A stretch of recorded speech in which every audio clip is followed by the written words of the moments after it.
Denis Jacquet, bonsoir. Vous Bonsoir. êtes président fondateur de l'Observatoire de l'ubérisation, spécialiste des questions du travail. Alors, justement, première question, d'abord, est-ce que vous connaissez la nouvelle ministre du Travail, c'est Muriel Pénicaud? C'est important parce que c'est elle, voilà, on voit sa photo, qui aura la charge de mettre en œuvre la fameuse réforme du travail qu'Emmanuel Macron veut faire dès cet été. Ce sera son premier chantier. Femme fantastique, femme d'équilibre. Je la connais depuis très longtemps, hein, depuis Danone, d'ailleurs même un peu avant. Elle était chez Danone, donc elle vient du secteur privé. Elle a fait du privé, elle a fait du public, elle a fait du semi-public, elle a fait du totalement public. Du coup, elle a une vision assez large de ce qu'est la société française. Elle vient pas d'un seul moule. C'est une femme qui vient des RH. Elle est là pour gérer des ressources humaines. Elle dirigeait récemment Business France. Tout à fait. Faire la promotion de la France auprès des entrepreneurs Tout à fait. À l'étranger. Donc elle a entendu tout ce qui n'allait pas en France. Hein. Elle a un beau parcours, une bonne approche, une très belle écoute, et puis c'est une femme, donc elle écoute. Donc on le disait, c'est elle qui va avoir la charge de mettre en œuvre la fameuse réforme du marché du travail. Pourquoi est-elle stratégique C'est par là qu'Emmanuel Macron va commencer. Cet été-là, dès les premiers mois de juillet. Elle est stratégique parce que le chômage ne peut plus attendre. Quand on regarde les chiffres du chômage en France, on se demande encore pourquoi on est autant à la traîne dans un pays qui reste la 6e puissance mondiale. Que faisons-nous sur le chômage? Et alors, attendez, pour faire simple, parce que cette réforme du marché du travail, elle va consister à apporter de la souplesse. Donc pour qu'il y ait moins de chômage, il faut enlever il faut que les salariés soient plus précaires dans leur... Il faut supprimer le CDI, c'est ça? S'il y avait une solution magique, je vous dirais c'est ça, et puis tout va se régler. La vraie solution, c'est qu'en réalité, il y a deux mondes. Il y a le monde des grands groupes qui, à mon sens, n'ont absolument pas besoin de mesures quelle qu'elle soit, sur la réforme du droit du travail. Elles s'en contentent très bien, elles le gèrent très bien, elles ont toutes les ressources, les équipes, l'argent et les compétences pour le faire. Le vrai sujet, c'est que dans tous les pays occidentaux, les seuls qui créent de l'emploi net, c'est les PME. Donc il faut mettre le paquet sur les PME, et une PME, pour elle, la souplesse, ça ne veut pas dire précariser ses travailleurs et ses salariés, elle ne peut pas s'en passer. C'est justement faire en sorte qu'il y ait un système de flexibilité entre eux qui leur permette de réussir ensemble quand ça marche et de dégraisser ensemble quand ça marche pas bien. Dégraisser, vous l'avez dit. C'est-à-dire pouvoir licencier plus facilement. Et bien sûr, parce qu'une PME, son sujet n'est pas comme un grand groupe de se dire, bon, alors j'ai 25 milliards de trésorerie, est-ce que je dépense 100 millions pour faire partir 3000 personnes? Son sujet, c'est à la fin du mois, je ne peux plus rien payer. Qu'est-ce que je fais? Toute la boîte saute, ou j'ai un ou deux éléments qui partent, sachant que peut-être à 10 km, il y a une autre PME qui peut les reprendre, et que moi, peut-être dans 3 mois, je peux à nouveau les réemployer. C'est ça le sujet. Denis Jacquet, on comprend bien l'intérêt du patron à pouvoir réduire la voilure s'il a moins d'activité. Maintenant, je me mets à la place du salarié. Mais même d'une façon personnelle, est-ce qu'on peut construire sa vie, acheter un appartement, construire une famille, si on se dit qu'on est dans une insécurité totale de l'emploi et que on ne sait pas si la semaine prochaine, on ne sera pas viré? Bien sûr, mais dans une PME, vous êtes en insécurité permanente. On a perdu 70 000 entreprises liquidées il y a 3 ans. On en a perdu 45 000 l'année d'avant et encore certainement 30 ou 35 000 cette année. La PME elle-même ne sait pas si elle vivra dans 3 mois. Donc elle est de toute façon incapable de garantir à son salarié, et pas plus à son dirigeant d'ailleurs, le fait qu'elle sera toujours là dans 3 mois. Donc ce n'est pas de dire c'est un fétu de paille, je le jette quand j'en ai plus besoin. Nous, on ne sait pas vivre sans nos salariés dans une boîte de moins de 10 ou moins de 20 personnes. La réalité française, c'est des boîtes de moins de 20 personnes.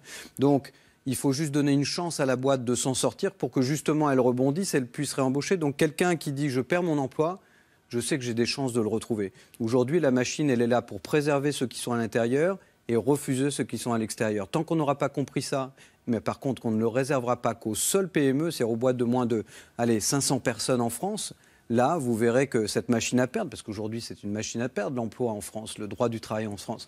Regardez les chiffres, ils parlent d'eux-mêmes. Il n'y a même pas besoin de combat politique ou de posture politique. C'est une machine à perdre. Les salariés, aujourd'hui, savent qu'ils peuvent à tout moment perdre leur emploi. Et tous ceux qui sont au chômage savent qu'ils ne vont pas le retrouver. Donc, proposons autre chose. Qu'est-ce qu'on a à perdre à essayer quelque chose de nouveau? Donc, ce sera le premier chantier, je pense, de Emmanuel Macron. Non, mais même il l'a dit, que de réformer ce marché du travail pour apporter plus de souplesse aux patrons de PME.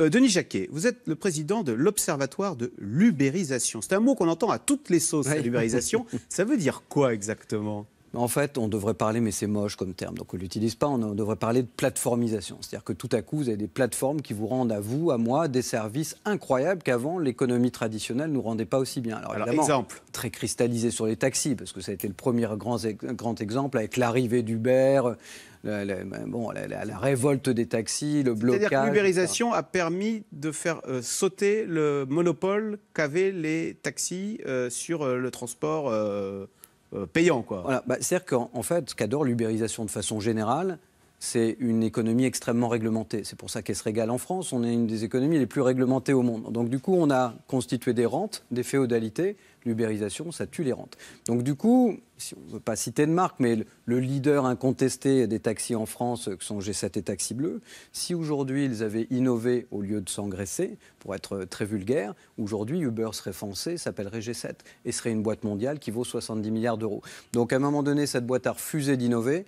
Elle s'est contentée de ce qu'elle encaissait tous les mois. Pendant ce temps-là, il y a un plus malin, plus rapide, plus centré sur le client, qui a bâti une plateforme. Et puis, du coup, on focalise le truc sur les livreurs et les chauffeurs, qui sont deux sujets, notamment les livreurs, qu'il faut traiter de façon sociale. Mais le reste de l'économie, les programmeurs, les graphistes, les services à la personne, ça marche super bien. Les gens sont mieux payés avec plus de liberté. C'est une réforme du droit du travail qui ne porte pas son nom. Voilà, parce que justement, donc, ces plateformes ont vu pour conséquence l'émergence de gens qui se mettent à leur compte, qui sont auto-entrepreneurs, c'est-à-dire qu'on n'a plus de patron, on est son propre patron, on travaille pour soi.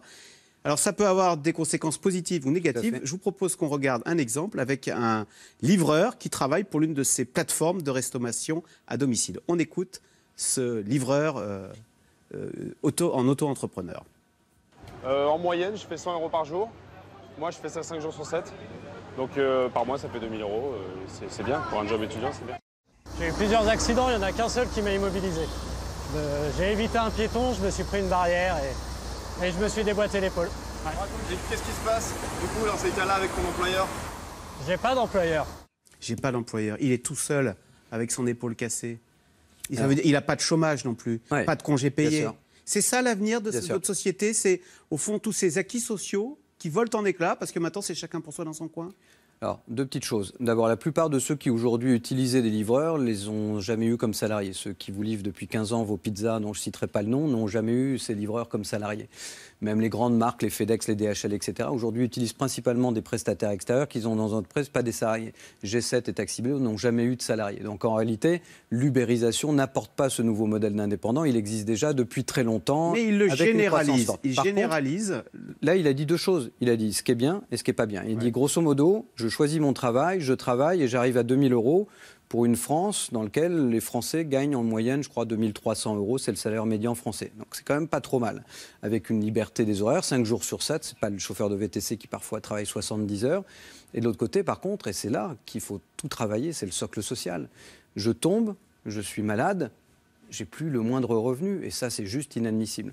Donc là où la situation des livreurs est très particulière, c'est que c'est un métier très dangereux et extrêmement peu protégé. Donc pour cette corporation-là, j'allais dire, il y a un effort social à faire qui est monstrueux. C'est inacceptable qu'après 100 années d'évolution et de capitalisme, on en vienne à se dire qu'on peut exploiter des gens à moins de 10 € de l'heure pour livrer des choses en risquant leur vie. Ça, c'est inadmissible. Et d'ailleurs, pour aller dans ce sens, c'est pour ça que Emmanuel Macron a prévu d'accorder le chômage aux artisans, typiquement. Bien sûr. Ce livreur, aujourd'hui, s'il n'a pas de chômage, avec la réforme Macron, il pourra en avoir une. Mais c'est que justice, parce qu'il le mérite très largement. Oui. D'un dernier mot, en ce moment, il y a les salariés de GMS qui sont en train de se battre dans la Creuse pour sauver leur usine. On voit bien que la Creuse est en train de totalement se désindustrialiser. Quel est l'avenir pour ces départements ruraux qui sont en train de passer à côté de la mondialisation et de toute cette économie-là qui se développe? Eux, ils ne l'ont pas. Alors c'est quoi? Ils sont condamnés? Très difficile d'abord parce que dans le monde, on a fait un choix de mégalopole ou de métropole et grosso modo, elles aspirent tout. Donc ça veut dire que ça laisse rien aux autres. Donc nos 36 000 communes sont dans un péril imminent. D'abord, la plupart, 2 tiers d'entre elles sont quasiment en liquidation. Ça serait une entreprise, elle serait déjà plus valide aujourd'hui. Je vois un espoir, c'est que le digital, s'il alimente le télétravail et que des gens choisissent la qualité de vie et de rester dans des petites et moyennes communes en se disant... J'ai 200 mètres carrés là où j'aurais 20 mètres carrés à Paris. On a peut-être une économie qui peut redonner un souffle à ces petites et moyennes communes. Passionnant. Merci beaucoup, Denis Jacquet, président de l'Observatoire de l'ubérisation. Et on a compris maintenant ce que ça voulait dire que l'ubérisation. Tout de suite, merci. Caroline Roux, C'est dans l'air, qui revient sur le nouveau gouvernement qui a été dévoilé cet après-midi. C'est dans l'air est intitulé ce soir, Macron, la palme d'or du casting.